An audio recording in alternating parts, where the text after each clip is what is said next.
Kumusta po kayo? Bago po ang lahat, first things first.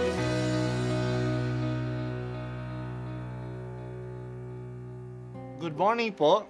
Sinisimulan po natin ngayon ang first things first. At dito po, tinatalakay natin sa unang bahagi ng umaga natin ay ang first readings na binabasa po sa banal na misa. Ito pong tinatalakay natin kasi madalas po marami na tayong alam tungkol sa gospel readings. Pero konti po ang nagsasalita sa first readings. Pero ang first readings, bahagi din po yan ng Biblia, ng banal na kasulatan. Kaya susubaybayan po natin ang mga first readings, basahin po natin at kuminsan kailangan ng basahin ng 2 o 3 beses bago maintindihan kasi hindi po tayo familiar sa mga istorya at sa mga kaisipan na tinatalakay dito. Ang pagbasa mula sa 2 aklat ni Samuel. Noong mga araw na iyon, nagkaisa ang lahat ng angkan ng Israel na pumunta sa Hebron upang makipagkita kay David. Sinabi nila, "Kami laman ng iyong laman at dugo ng iyong dugo. Nang si Saul ang hari namin, nanguna ka sa mga kawal ng Israel sa pakikipagdigma. Ipinangako sa iyo ng Panginoon na gagawin kaniyang hari upang mamuno sa kaniyang bayan. Lahat ng matatanda ng Israel ay nagpunta nga sa Hebron at dooy nakipagkasundo sa kanya sa harapan ng Panginoon.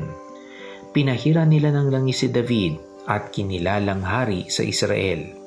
Nooy 30 taon na si David at naghari siyang 40 taon. Sa Hebron, 7 taon at kalahati siyang namahala sa Huda. Sa Jerusalem naman ay 33 taon siyang naghari sa buong Israel at Huda. Nang siya'y maging hari, pinangunahan niya ang kaniyang mga kawal upang lusubin ang mga Hebuseo na nasa Jerusalem. Sinabi nila kay David, "Hindi ka makapapasok dito kahit mga bulag at lumpo lamang ang magtatanggol dito." Ngunit nakuha ni David ang kuta ng Sion na tinawag na lungsod ni David hanggang ngayon. Habang lumalaon, ay lalong nagiging makapangyarihan si David pagkat sumasa kanya ang Panginoon, ang Diyos na makapangyarihan. Ang salita ng Diyos. Salamat sa Diyos. Noong unang panahon, ang tingin ng mga tao sa digmaan ay isang holy war. Ang mga digmaan ay utos ng Diyos at kung sila ay nananalo, ito'y dahil pinanalo sila ng Diyos nila na mas malakas kaysa Diyos ng kanilang kalaban. Inutusan ni Samuel si Saul na ang mga Amalekita ay salakayin at ubusin sila, pati na ang mga hayop nila. Gawin nila ito bilang pag-aalay sa Diyos, ang pagkatalo nila sa kaaway.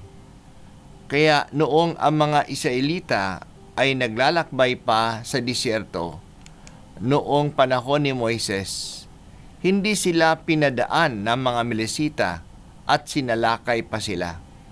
Kaya nagbitaw ng salita si Moises na darating ang panahon na ang mga Amalekita ay ipauubos ng Diyos. Sinalakay nga ni Saul at ng mga Israelita ang mga Amalekita at natalo nila. Pero hindi nila sinunod ang utos ng Diyos.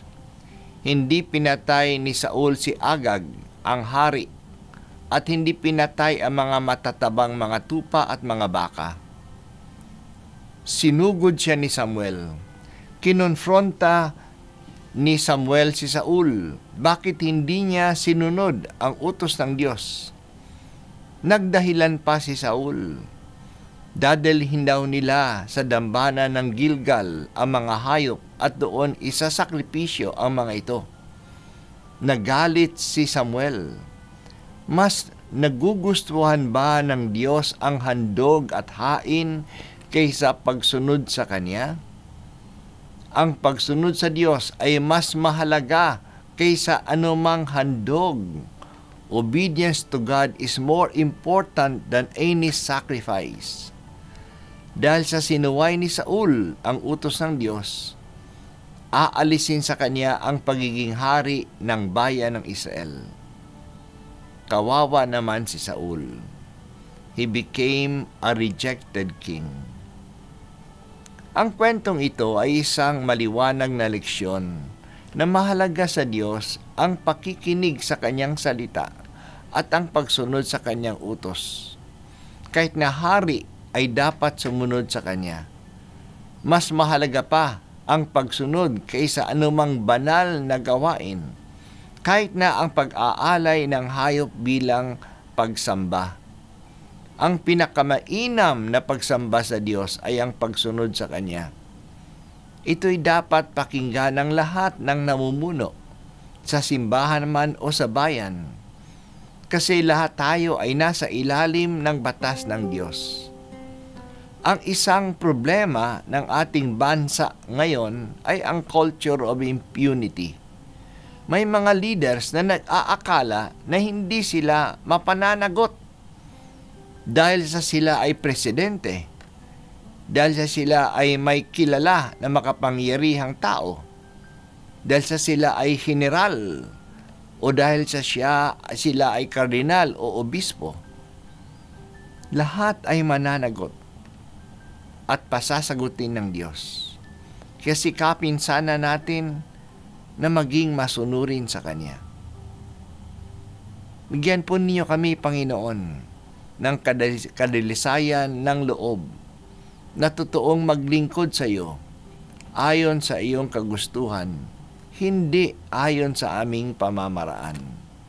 Bigyan po ninyo kami ng pusong masunurin at mapagkumbaba.